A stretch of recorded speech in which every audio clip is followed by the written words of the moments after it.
Now, look, I know the Don't Hug Me I'm Scared show has been reviewed by basically every reviewer out there. The Don't Hug Me I'm Scared TV series ended up pulling off something that I didn't really think could happen, especially these days. It not only managed to be just as good as the source material, but in some respects, I even think it's better. It keeps the weirdness, the surrealism, and the scary atmosphere, but it's also a lot funnier. We've all seen those clips that get posted everywhere like, the boring non-electric urn, or freelancers deserve to die. One of the things that I think was an improvement from the web series was the characterization. They have a longer runtime so they can go more in depth with the characters, and that is most certainly the case with the subject of today's video, the teacher from episode 4, Friendship, Warren the Eagle. Warren the Eagle. Who exactly is he, and why does he look nothing like an eagle? Well, first of all, let me tell you, he most certainly is an eagle, it's just that his wings haven't sprouted yet. But in all seriousness, Warren is a very unique teacher when it comes to Don't Hug Me I'm Scared, both in the TV series and in the web series. In both shows, the teachers always command some kind of respect, whether or not the guys actually like them or want them to be around. Sometimes it's out of fear, sometimes it's out of curiosity, and sometimes it's out of pure confusion. The guys always have to go along with whatever the teacher plans, and there's basically nothing they can do to stop it. The exception is Warren. The minute Warren shows up, they just look at him going, "Who's this guy? Why is he here?" And it's all downhill from there. Warren is never able to steer the conversation his way. Whenever he tries to teach them about friendship and what it's like to be a good friend, they either interrupt him with their own conversation, make fun of him, or just talk about how confused they are with his very presence. Even Colin the computer, a former teacher himself, is not too happy with Warren being in the house. And yes, his name actually is Colin. That name was confirmed by Becky Sloan on Twitter. Warren's quote-unquote lesson gets stopped purely because his quote-unquote students won't pay him any attention. They ignore him altogether, so he kinda has to move on or keep talking to nobody. Okay, a little bit about that. Warren used to work for this thing called the OK Stop organization, which is basically an anti-bullying company that teaches people how to be better friends. Which is strange because Warren doesn't really get the concept of friendship. It's common in Don't Hug Me I'm Scared to have teachers teach backwards or incomprehensible morals like how plain foods are good for you while fruit salad is bad. Warren, he's a different case. But in order to explain how he's different, we need to look at the two different ways that the episode presents him. In the first half of the episode, he seems like this really awkward guy who is trying to make a difference and seem like a cool helper. But he doesn't have the social skills or the overall knowledge to get the job done. But he doesn't care. He's a very confident and charismatic eagle. And nobody's gonna change that. Not even if you insult him, which totally doesn't bother him. The episode almost paints Warren in a sympathetic light. It seems like he's really trying to do something good here. It's just that not only is he not really good at it, but the guys won't even give him a shot. One little touch that I think is pretty cool is the more they rebuke him and the more they ignore him, his voice gets shakier and he has these little stumbles over his words. And then it all comes to a head in his song, but we'll talk about that in just a little bit. As for the second half of the episode though, it turns the way that you originally see Warren completely on its head. We start seeing that he's a really self-centered guy. He always has to be the center of attention, he believes that he inspires the masses, all while being completely oblivious to the fact that nobody really wants him around. They find him annoying, they think he's a jerk, and that's because, on both counts, he is.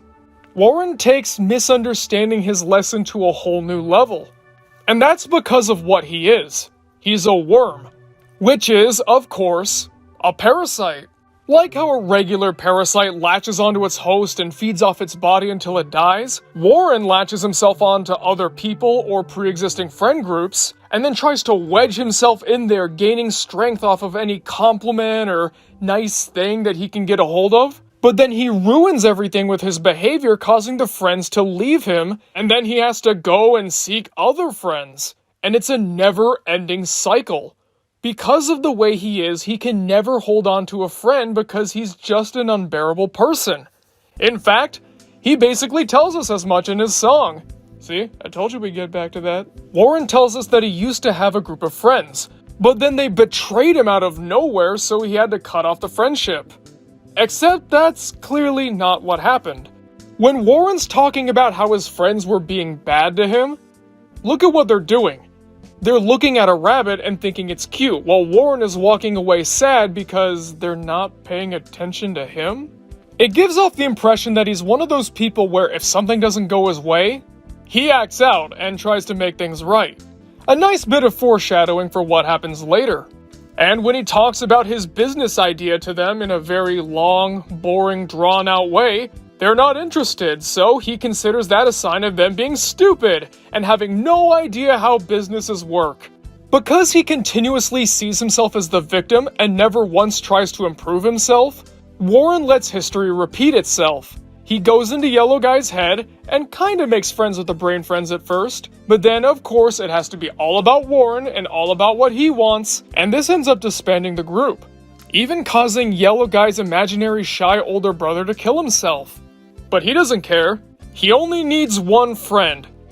Yep, I most certainly agree. A parasite really does only need one host. I should also mention that this behavior is the exact reason why he got fired from the OK Stop organization. As it says on the newspaper in episode 2, he was fired for harassment. Knowing Warren, we can imagine what that entailed. Warren's destructive tendencies go way beyond a continuous victim complex. He also has a narcissistic streak.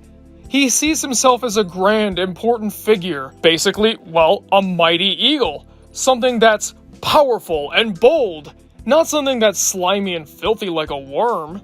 He sees himself as important as an eagle, so he took the name Warren the Eagle so that everyone else could see him like that as well. It's about time that everybody showed him some respect. This ego prevents him from seeing one of his biggest flaws, that being that he is extremely mediocre. At what? Well, everything really. He wants to be this charismatic teacher who mends friendships, but he's not good at it because he doesn't have confidence and he can't hold people's attention. He runs a business podcast about helping people start their entrepreneurial dreams, but all he really offers are generic corporate lingo, buzzwords, and surface-level advice that pretty much anybody could give you.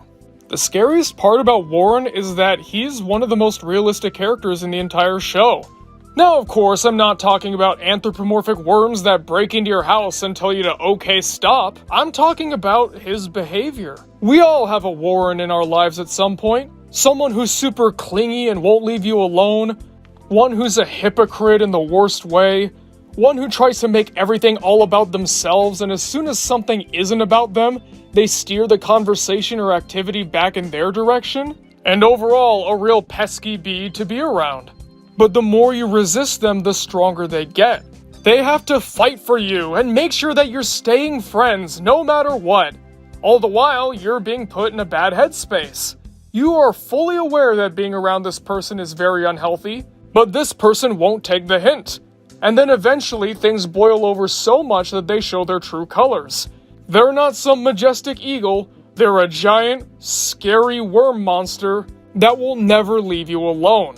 That's Warren in a nutshell, a guy who only sees friendship as a way to validate himself, all without realizing that in order to be a real friend, you have to give that back as much as you get it. Love, support, genuine happiness, that's what friendship's all about. But of course, given who and what he is, Warren is never going to learn. No matter how many jobs, friends, or business investors that may cost him. If you've learned anything from this video, I hope it's that you really shouldn't be like Warren. Let me tell you, the world could use a lot fewer destroyers of friendship, that's for sure. Especially in these trying times where we all seem to hate each other, but let's not get into that. Let's have fun with the outro. Alright folks, thanks for watching. What'd you guys think? What do you think of Warren the Eagle? Also, just for fun, who was your favorite teacher in the entire show, web series or TV? Comment below and let me know because I'm always excited to hear what you guys have to say. And if you're looking on screen right now, you can see the Patreon executive producers. I love each and every one of them. Guess what? You can be just like them and have your name appear at the end of every Media Mementos video by donating to the Patreon, which has a link in the description below, so why don't you check it out? Make yourself at home. Anyways, thanks for watching, friends. I'll see you guys next time.